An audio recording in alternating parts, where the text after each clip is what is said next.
Bien, buenas tardes de nuevo a todos. Continuamos con la segunda parte de la clase de Francisco Pizarro tras la presentación que enviamos en las semanas anteriores y también el material que la semana pasada mandamos para poder conocer un poco mejor la figura del conquistador. Recordamos que se mandaron unos enlaces, uno a una película de los años 60, La Caza Real del Sol, y el otro, pues el episodio correspondiente al capítulo de paisaje con figuras de Antonio Gala, que en los años 70 pues glosaba la figura de Pizarro en su infancia. Pizarro, bueno, pues nace en Trujillo, una ciudad que todavía hoy pues sigue teniendo el inmenso encanto que todos conocemos. Fue hijo bastardo de Gonzalo Pizarro, que había sido militar en las guerras de Italia, un pequeño hidalgo, un mediano hidalgo de la ciudad, que se conocía, porque en aquella época en las ciudades pequeñas, igual que hoy, pues la gente no solo se les conoce por sus apelativos, sino también por sus motes, el largo, el romano, porque había, de hecho, estado en Roma y él siempre contaba pues anécdotas y sucesos sobre su estancia en Roma. Bueno, fue realmente, tenemos que decir, prolífico, porque, bueno, pues no solo ya con su mujer en sí, sino que también pues tuvo otros hijos bastardos, entre los cuales estuvo el propio Francisco, y luego hablaremos de los demás, que lo hubo pues una mujer que era sirvienta de un monasterio, el monasterio de la Fraila de la Puerta de Coria, allí en la propia ciudad de Trujillo, Francisca González, una mujer del pueblo que no tenía formación alguna y con quien se educó Pizarro con ella, con su familia, pues fue realmente durante esos años criado y educado en la época en la que incluso pues se habla de esa leyenda, ¿no? Que no sabemos la veracidad que pueda tener, pero que es muy descriptiva de que Pizarro pues su infancia la pasó guardando cerdos, no fue educado, no sabía leer, no sabía escribir, como bueno, pues en realidad pues como también casi podríamos decir más del 80% de la población española de entonces, ¿no? Ya en 1493 él pues no quería quedarse en Trujillo, ya habían llegado también algunas noticias incluso al interior de Castilla de los descubrimientos que se habían llevado a cabo en el Nuevo Mundo y bueno, pues Pizarro se marcha a Sevilla con unos transeúntes, con unos mercaderes que pasan por Trujillo y a partir de ahí pues llega a una Sevilla que es una ciudad en donde bueno pues todo está en efervescencia, ¿no? Recordamos que en 1503 se funda la Casa de la Contratación, que en esos años pues es el momento en el cual también pues el descubrimiento del Nuevo Mundo tiene una difusión y sobre todo pues una importancia inmensa. No sabemos nada de él durante esos años que parece ser que pasa en Sevilla, aunque otros también hablan de que pudo haber ido a Italia incluso, ¿no? Que pudo haber estado quizás en las campañas de Italia, pero eso tampoco se sabe gran cosa, precisamente porque a veces pues se le ha podido incluso confundir con su padre. La noticia pues quizá incompleta, ¿no? Que tenemos durante esos años. Es cierto que sí, en 1502 se marcha ya al Nuevo Mundo con otro extremeño, con Fray Nicolás de Obando, que va a ser nombrado gobernador de la isla española, que se va a rodear además de un grupo cercano de extremeños, gente de confianza, a los que va a promover, a los que va a promocionar, y Pizarro, pues formando en la expedición de Obando, pues básicamente pues como un soldado de pie, es decir, como un peón, ¿no? Prácticamente, pues irá poco a poco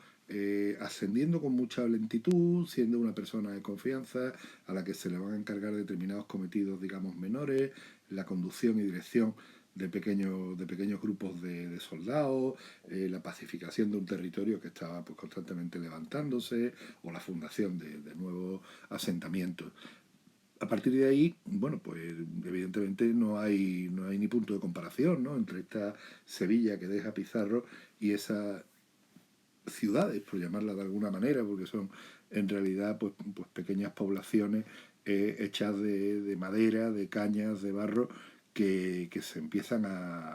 bueno, a fundar en las nuevas colonias americanas, que realmente ya pues la monumentalidad, la traza de esas ciudades pues será posterior, se verá fundamentalmente ya a partir de bien avanzado el siglo, ¿no? La ciudad que deja Pizarro, la Sevilla que deja Pizarro en 1502, pues una imagen similar a esta. Vemos una ciudad que todavía no ha crecido del todo en el interior de su muralla, está en buena parte despoblada, la que por supuesto no está todavía el alminar de la mezquita sustituido por la nueva, el nuevo coronamiento de Hernán Ruiz II, en el que vemos que aún no existe la Casa Lonja, vemos un caserío irregular, vemos también mercados, por ejemplo, como la Alcaicería, ¿no? Que la vemos ahí a la izquierda del patio de los Naranjos de la Catedral. La iglesia del Salvador, pues todavía es, bueno, pues los restos de la antigua mezquita de Ibn Adabás, y además también pues una reedificación posterior, también de estilo mudéjar. Es decir, es una ciudad que está dejando la Edad Media y que poco a poco pues está ya ingresando en una edad moderna que para ella pues va a ser una fuente notoria de riqueza y de crecimiento. Esta ilustración pues nos muestra Sevilla en 1519, se hizo precisamente como parte de una ilustración mucho más amplia de la ciudad para la conmemoración también de la efemérides del Cano y Magallanes. Nos encontramos que ya en 1509 Pizarro pues va a ponerse a las órdenes de Alonso de Ojeda, un interesante descubridor del momento, para descubrir lo que van a dar en llamar la Nueva Andalucía. A partir de ahí, bueno, pues Pizarro va a quedar en defensa de un fortín,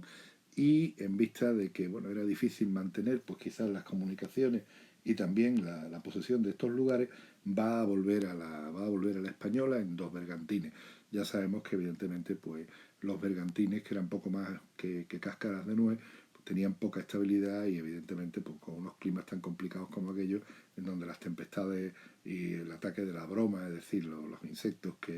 moluscos que destrozaban los cascos de los buques, etcétera, era muy fácil naufragar, con lo cual pues uno de los dos naufraga, él se salva porque va con el otro,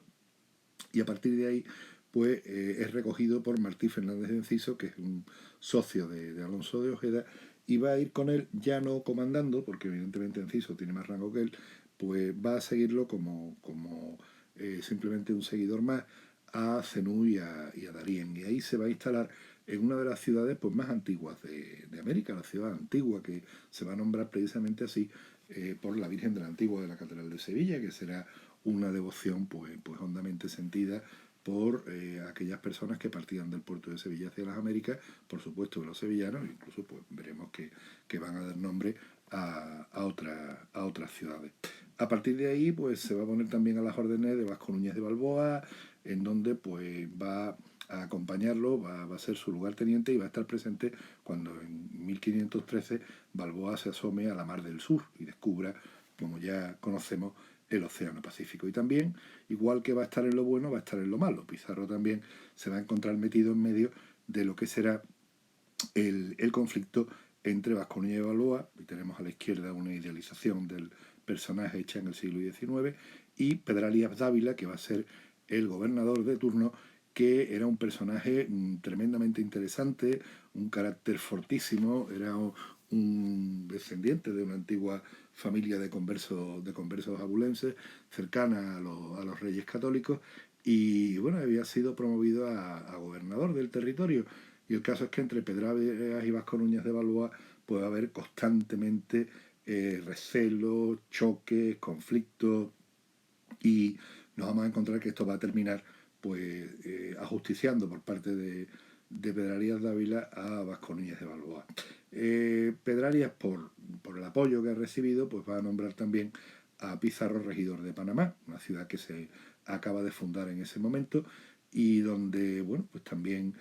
Pizarro, como ya digo, tomará unos cargos de representación y administrativos, además de ser también capitán de la Guardia de Pedralías Dávila. A partir de ahí, pues acompañará a Dávila en algunos acontecimientos, por ejemplo, pues la fundación de Santiago de los Caballeros, y como premio a su fidelidad, pues le van a dar una encomienda que es básicamente pues unas tierras que van a estar trabajadas con trabajos forzosos por un grupo de indios, en este caso, pues 150 indios tributarios.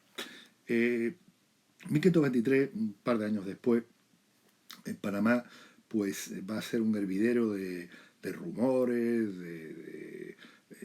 casi de cotilleos, podríamos decir, porque Pascual de Andagoya, que es un explorador que luego no va a persistir en su exploración de los territorios que descubre, va a hablar de un territorio llamado el Pirú o el Virú o el Perú, que es muy rico en oro, muy rico en plata, en donde hay un rey muy poderoso y todo esto, ¿no? Bueno, pues ese tipo de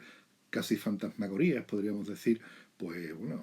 elevaba la imaginación de nuestros conquistadores, ya lo vimos cuando expliqué en su momento a Hernán Cortés. Y bueno, pues curiosamente Pizarro, que tenía también su lado emprendedor, es decir, que no pensemos que era solamente pues, un soldado embrutecido, porque estaríamos muy equivocados, tenía hecha una sociedad con otros dos personajes, uno es Diego de Almagro, que va a ser su némesis, podríamos decir, a lo largo de su vida, y un clérigo, Hernando de Luque. Entre los tres, pues juntaron unos 18.000 pesos de oro y la idea era intentar llegar a esas tierras del oro, es decir, repetir lo que Cortés había hecho en 1519, muy poco tiempo atrás. Todo eso había sido tremendamente sonado, la riqueza de México, el cómo cae el imperio mexicano también en manos de Cortés y de los españoles. Bueno, pues evidentemente piensan que no solo México es el único ámbito en el que uno se puede hacer rico, sino que evidentemente hay más sitios, ¿no? Entonces el Perú pues es un nombre suficientemente elocuente como para que Pizarro, Luque y Almagro pues se pusieran de acuerdo para intentar establecer algún tipo de expedición para llegar a él. A partir de ahí se repartieron la tarea. Luque sería el que se encargaría de la burocracia, Almagro se encargaría de los abastecimientos y Pizarro, el militar, pues sería el encargado de dirigir al ejército, de llevar a la hueste, una hueste, por cierto, muy pequeña, solamente 112 hombres montados en una pequeña carabela, un pequeño barco que se llamaba Santiago y al que decían Santiaguillo de lo pequeño que era. Bueno, aquí tenemos una imagen ya evidentemente muy posterior, del siglo XVII, concretamente de 1632-1635, que es una descripción coreográfica de las penínsulas, de las provincias del Perú. O sea, es tremendo, ¿no? Cuando uno piensa en qué se metió Pizarro, ¿no? Sobre todo sin saber lo que había, en qué se metían nuestros descubridores, nuestros conquistadores, en unos territorios inmensos, absolutamente desconocidos, de los que nada se sabía y que bueno, pues fueron pues con mucho éxito poblando, conquistando y descubriendo. El caso es que, bueno, inicialmente no lo pasan nada bien, de hecho hay incluso la idea de devolverse porque parece que esto no prospera, los indios son hostiles, le van a atacar, va a ser de hecho incluso herido, la gente quiere volverse a Panamá, eso no tiene futuro, no tiene interés. Y bueno, pues Pizarro se impuso, esperaron a Almagro, que llegó en 1525, y entonces a partir de ahí pues cuando el gobernador de Panamá, Pedro Elías Dávila, pues se enteró de que Pizarro pues no había tenido éxito en la expedición, pues tomó la decisión también de destituirlo. Y a partir de ahí, pues gracias a la buena labor de Luque y de Almagro, pues no olvidemos que todo esto eran capitulaciones y se les podían retirar a los conquistadores cuando la administración viera que no eran efectivos, ¿no? Pedralías decidió darle una nueva oportunidad, pero elevando a Almagro también al rango de capitán, no solamente a Pizarro. Y esto veremos más adelante que será un serio problema porque va a ser en cierto modo también la base de toda la rivalidad que enfrentará a Almagro y a Pizarro y que no terminará hasta que no acabe de forma sangrienta. Bueno, saben ustedes que yo también de vez en cuando les propongo lecturas. Esta que acabo de añadir, a las que ya les puse el otro día, de Antonio Espino López, Plata y Sangre, la conquista del Imperio Inca de las Guerras Civiles del Perú, bueno, es pan recién horneado. Esto acaba de salir a las librerías, lo edita pues también, bueno, una editorial conocida, Despertaferro, que es una editorial de temas militares. Recordarán ustedes que cuando hablamos del Cid, yo les recomendé también la última biografía, digamos, del Cid, que había sacado este sello y que es un sello de garantía y de calidad y por tanto pues no solo además nos habla de la conquista del Imperio Inca del Incario, sino que también habla de las guerras civiles del Perú, lo cual es muy interesante porque hubo unas guerras civiles atroces de las que bueno, hablaremos un poco tangencialmente porque realmente el tema se nos acaba antes, pero mencionaremos algo sobre ella. Bueno, pues en el segundo viaje llevan Pizarro y Almagro como capitales, como capitanes, perdón, ya llevan 2 carabelas, no solamente una, la Santiago que ya conocemos, la San Cristóbal también, y a partir de ahí pues obtienen un botín que casi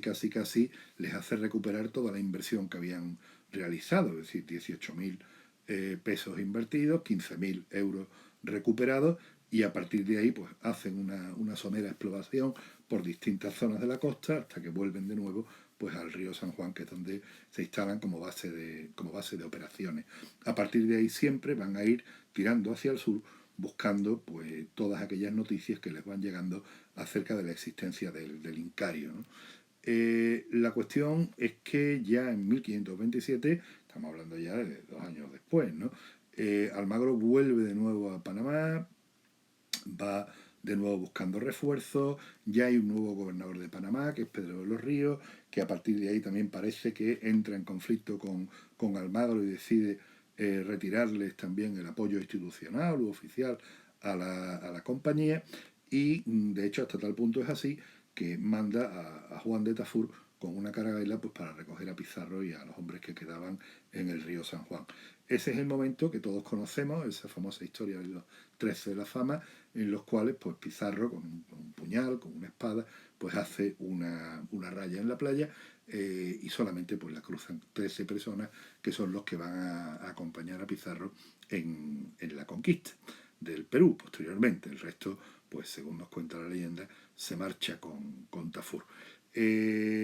Pizarro y las personas que deciden quedarse acompañándole son abandonados por Tafur, que vuelve hacia Panamá con el resto de los soldados que embarcan con él, que deciden volver,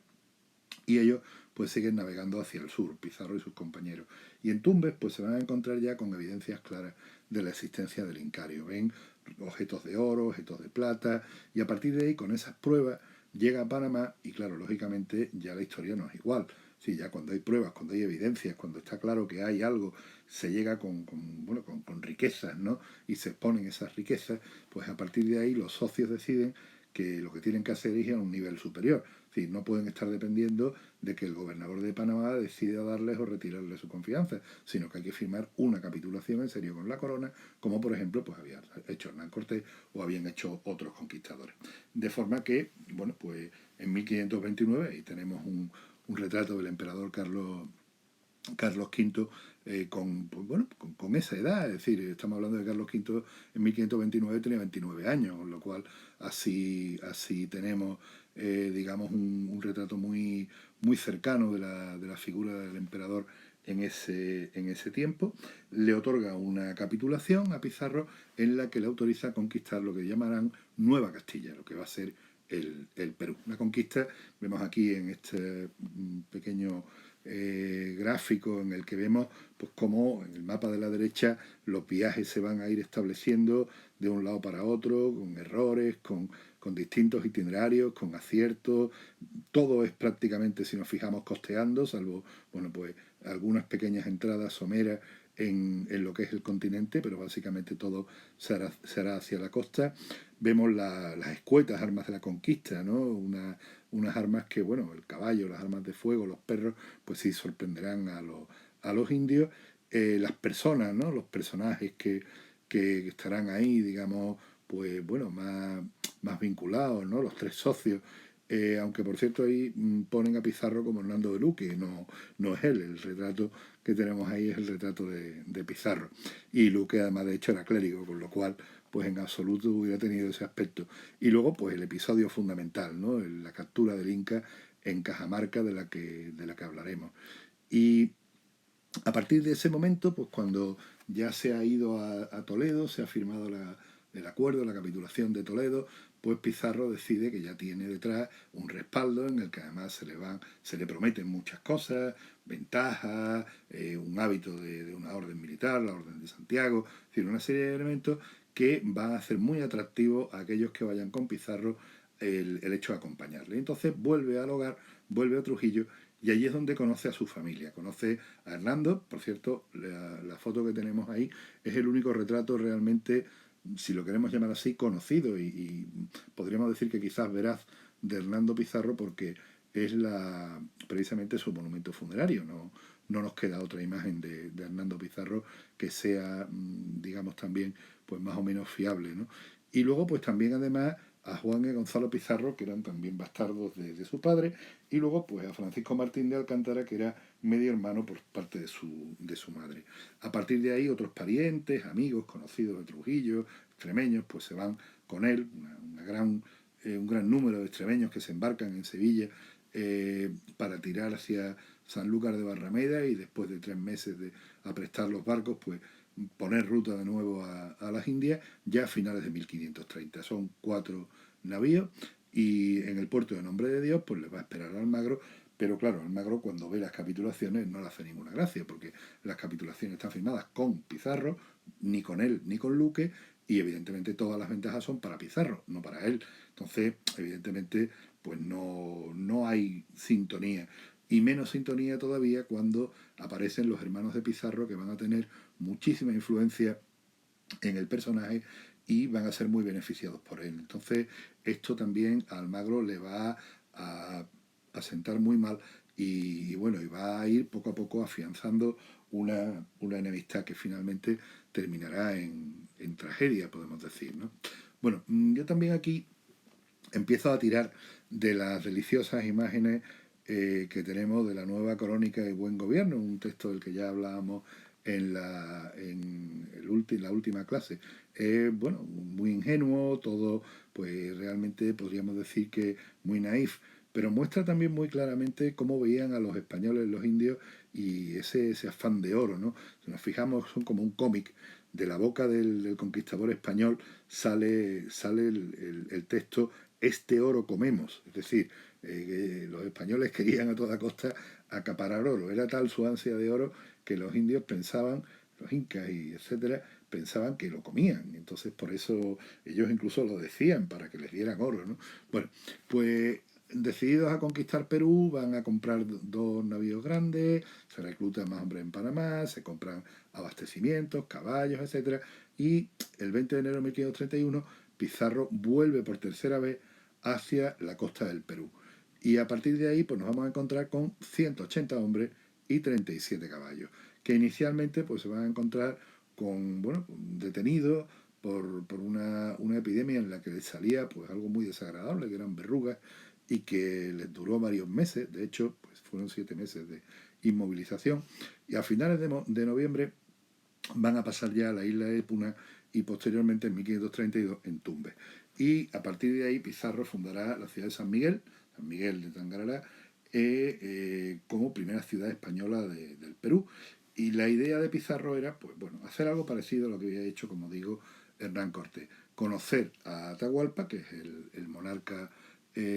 inca, y hacerse con él de alguna manera, o firmar con él un tratado, un acuerdo, vasallaje con el emperador, un pago de unas riquezas, de unos impuestos y todo lo demás, ¿no? Bueno, lo que ocurre es que Pizarro cuando llega a Perú se encuentra con Perú una guerra civil. Huayna Capac, que es el último monarca, pues ha muerto, es uno de los constructores del imperio inca. Es muy curioso porque los conquistadores españoles se encontraron con 2 imperios muy recientes que realmente duraron mucho menos porque bueno, los españoles los liquidaron, ¿no? Liquidaron estos imperios. Había una guerra civil entre sus 2 hijos, Atahualpa por un lado, Huáscar. Atahualpa había vencido a Huáscar, de hecho lo había hecho prisionero, después Huáscar moriría en circunstancias extrañas, y a partir de ahí también pues ocurrió el tema de la cuestión de los aliados, igual que pasó con Cortés y con Moctezuma, pues ocurre con Pizarro y Atahualpa. Los pueblos sojuzgados por los incas dicen, bueno, estos son liberadores, estos nos van a ayudar, con estos nos libramos de los incas. Entonces empezaron a tener acuerdos y concordias con los indios, pues, que estaban sometidos al incario, ¿no? A partir de ahí pues nos encontramos con que el 24 de septiembre del 32 Pizarro pues va a partir hacia Cajamarca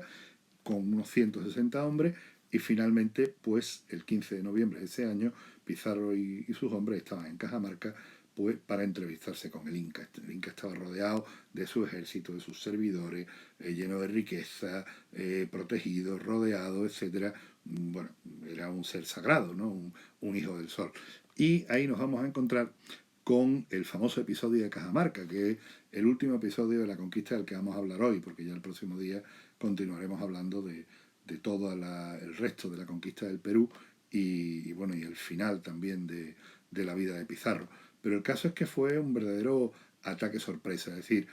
cuando Atahualpa se mete en la encerrona de quedarse en la plaza de Cajamarca, que es una plaza fortificada, en donde los españoles además están organizados en pelotones de caballería, en infantería, tienen perros, han colocado las culebrinas y los cañones en los tejados de los edificios para poder disparar. Bueno, pues ahí nos encontramos con que cuando hay un momento en el cual el Inca parece despreciar el libro de la Biblia que le presenta el religioso que acompaña a Pizarro, en ese momento se da la voz de Santiago, que es el grito de ataque, la caballería embiste al Inca, aquí lo tenemos, ¿no? Hernando Pizarro, Sebastián de Belalcázar, los tenemos dibujados en esta imagen. Los indios intentan defender al Inca, con lo cual son masacrados, porque además van sin armas, y a partir de ahí, pues Atahualpa es hecho prisionero y queda cautivo por los españoles. Los incas quedan absolutamente paralizados porque no se atreven a hacer nada, es decir, no quieren que al Inca le suceda nada. Ahora veremos también, bueno, ya veremos en la próxima clase qué sucederá después. De todos modos, para terminar por hoy, decirles también, y les aconsejo otro libro, que está traducido también al español, se tradujo en los años 80, Los hombres de Cajamarca, que es una obra de James Lockhart, es un historiador que por cierto falleció hace pocos años, historiador norteamericano, que hizo un trabajo magnífico de investigación acerca de quiénes eran esas 160 personas que acompañaban a Francisco Pizarro en el día de Cajamarca, qué fue de ellos después, de dónde venían, a qué se dedicaban,